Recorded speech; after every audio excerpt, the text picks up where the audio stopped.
Welcome to Life Stories, where one little girl's silence wasn't shyness, it was a warning. What if the child you were trying to love was actually trying to save your life? Today's story will take you deep into the heart of a new marriage, a picture-perfect home, and a quiet little girl who refuses to eat anything her stepmother cooks. At first, it just seems like grief, adjustment, childhood, stubbornness. But behind those innocent eyes lies a memory too dark to speak, and a secret that could destroy everything. This is a tale of trust shattered, of courage whispered between bedtime stories, and of a truth so buried it almost went unnoticed until it was nearly too late.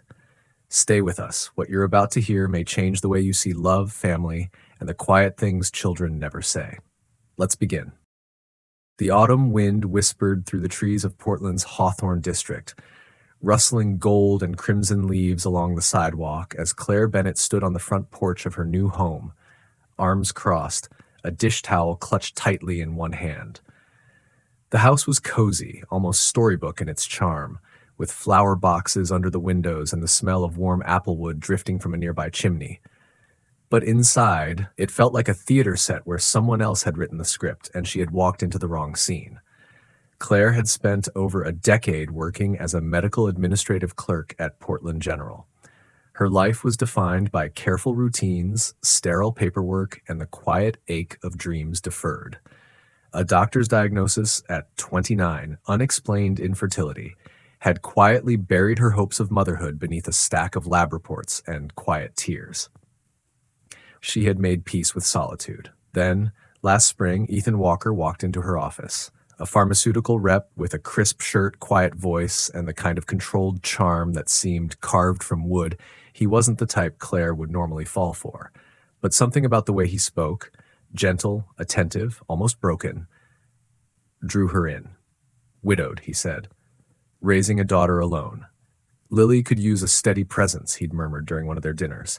Someone kind. They married within months. It wasn't impulsive. It was practical. They were two people who had known loss and wanted to build something new.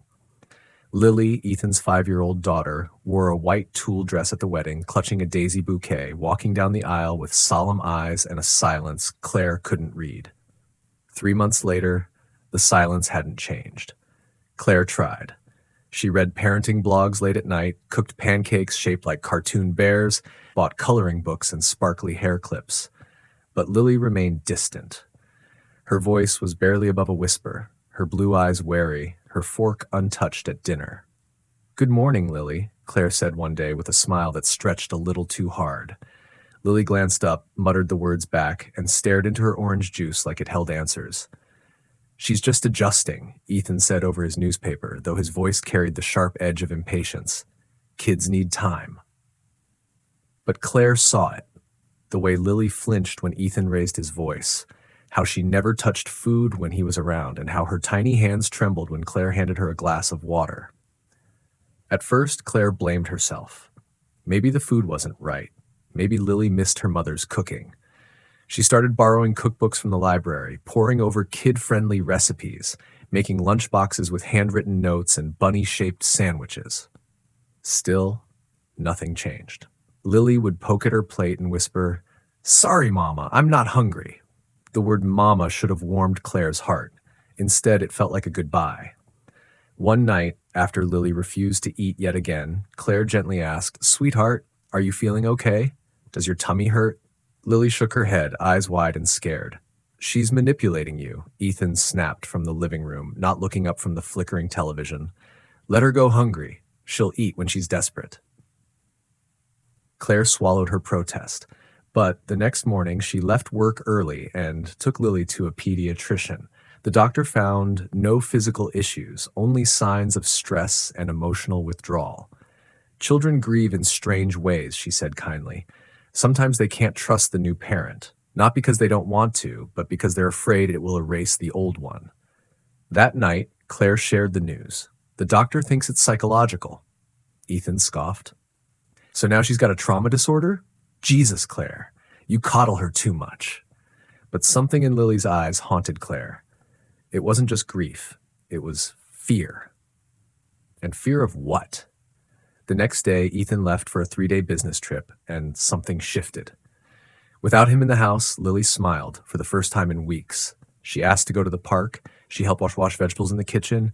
She took a bite of Claire's sandwich and whispered, "I like Mama's food." Claire nearly cried. That night, as the stars pressed against the bedroom windows, Claire tucked Lily in. But just after 10 p.m., the girl crept into the living room in her pajamas, eyes wide with a secret too big for her small frame. "Mama," she said, voice shaking, "I can only talk when Daddy's not watching." Claire's heart stopped. "What do you mean, baby?" Lily looked around, then whispered, "The first Mama stopped eating too. Daddy got mad. He started putting white powder in her food." Claire went still. "He said it was medicine, but she got sleepier and sleepier. Then one day she didn't wake up." Lily's voice cracked. "I saw him. I saw the bags. I think he wants to do it again." Claire couldn't breathe.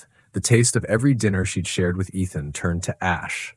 Jennifer, Ethan's first wife, hadn't died of illness, and now she knew why Lily wouldn't eat. The child had been trying to protect her. What would you do if a child's whispered warning could save your life, but might also destroy the only family you've ever known? Could you risk everything based on the testimony of a 5-year-old when no one else believes you? Claire stared into the darkness, her arms around Lily, as the horrifying truth settled in her bones. Jennifer didn't die. She was silenced. And if Claire did nothing, she'd be next. Claire didn't sleep that night. She sat on the edge of the hotel bed, the dim light from the side lamp casting long shadows across the room as Lily lay curled beside her, finally resting, her breathing soft and even. Claire kept hearing the same words in her head. White powder. Sleepy. Didn't wake up. Every syllable from Lily's trembling lips played on a loop, each one tightening the knot of fear and fury in Claire's chest. She had always believed Ethan was reserved, not secretive. She mistook his coldness for grief, his silence for pain. But now that silence had teeth. And Jennifer, she wasn't a ghost of the past. She was a warning. At 6:42 a.m., Claire called the non-emergency police line. Her voice shook at first, then steadied with each word. "My stepdaughter has told me something. I don't know if it's proof, but I think my husband may have been involved in his previous wife's death, and I think I might be next." The officer on the other end listened carefully, asked for details, then said calmly, "We'll send detectives to speak with you and the child. Today." By 8 a.m., Detectives Mason and Carter arrived at the hotel. Claire explained everything, sitting on the worn love seat while Lily quietly held her hand. Mason, older with graying temples and tired eyes, watched her without judgment. Carter, younger, warm, knelt in front of Lily and gently asked questions, never pushing, never rushing. Lily hesitated, but when she looked up at Claire, something seemed to click. She told them everything. How Daddy got mad when Mommy didn't eat, how she saw the white powder, how Mommy got sleepier and sleepier until she stopped getting out of bed altogether. "We need a warrant to search the house," Carter said softly, standing, "and we'll get one." The detectives returned that evening with news that shattered whatever fragile sense of normalcy Claire had left. In Ethan's locked office drawer, they found dozens of prescription pads, most with forged signatures, and small, unlabeled bags of white powder. Analysis confirmed they were powerful sedatives and tranquilizers, drugs that required special clearance to access. He'd used his job to obtain them. Worse, in a hidden safe behind a bookshelf, they found Jennifer's diary. Claire held the photocopies in her hands that night, her eyes moving slowly over Jennifer's last entries. March 14th, Ethan made dinner tonight. I felt dizzy halfway through and passed out on the couch. March 25th, I think something is wrong. I can't stay awake. Lily looks at me like I'm disappearing.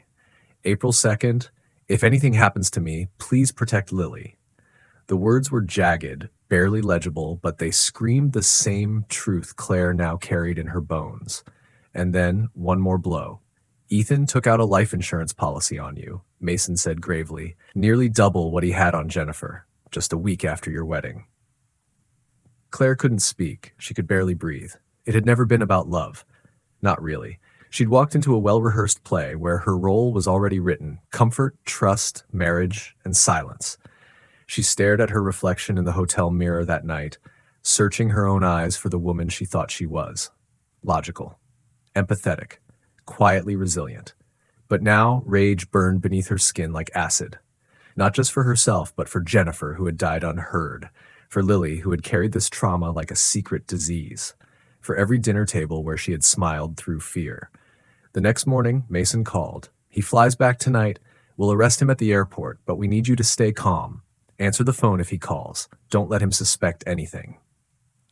At 6:17 p.m., her phone rang. Ethan's voice was flat, controlled, like always. "How's Lily?" he asked. Claire tried not to breathe too loudly. "Same as before," she lied. "She's not eating much," he sighed. "She needs to get over it. I'll deal with it when I get home." The line clicked dead. By 9:34 p.m., local news stations were flashing his name across the screen. Pharmaceutical executive arrested on suspicion of murder. Claire held Lily as the child watched in silence, her tiny fingers tangled in the fabric of Claire's hoodie. When the reporter mentioned Jennifer's name, Lily whispered, "Is she really gone, Mama?" Claire tightened her arms around the girl. "She is, but she's still here, in your heart. And you saved me, Lily. You saved both of us." But as she lay awake, listening to the hum of the hotel refrigerator and in Lily's steady breathing, Claire couldn't shake the voice in her head that whispered, "What if the police hadn't believed us? What if Lily had never spoken? And what does it say about love that she nearly died for mistaking danger for safety? Would you have seen the signs or ignored them like Claire did, mistaking fear for shyness and silence for grief?" Outside, rain tapped on the window like a warning, returning too late. And deep down, Claire knew the hardest part wasn't surviving Ethan. It was rebuilding a life without ever knowing how close she'd come to losing it. Claire stood in the courtroom gallery, her hands clasped tightly around Lily's, both of them dressed in navy blue, the color of truth, the color of mourning. Months had passed since Ethan's arrest, yet the echoes of his presence lingered like shadows in every hallway she walked. She could still hear the click of his shoes, the low drawl of his voice, the false warmth he wore like a mask. But today, all of that was unraveling. The trial had stretched for weeks. Ethan pleaded not guilty. His defense painted him as a grieving husband, a misunderstood man. But the evidence was relentless. The sedatives hidden in his office, the falsified prescription slips, the insurance policies filed within days of each marriage. And then came Jennifer's diary. The final, quiet scream of a woman slowly dying while the world looked the other way. But it was Lily's testimony that changed everything. She took the witness stand in a pale yellow dress, hair pinned back, small legs barely reaching the floor. She looked at the jury, then at Claire, who gave her the softest nod.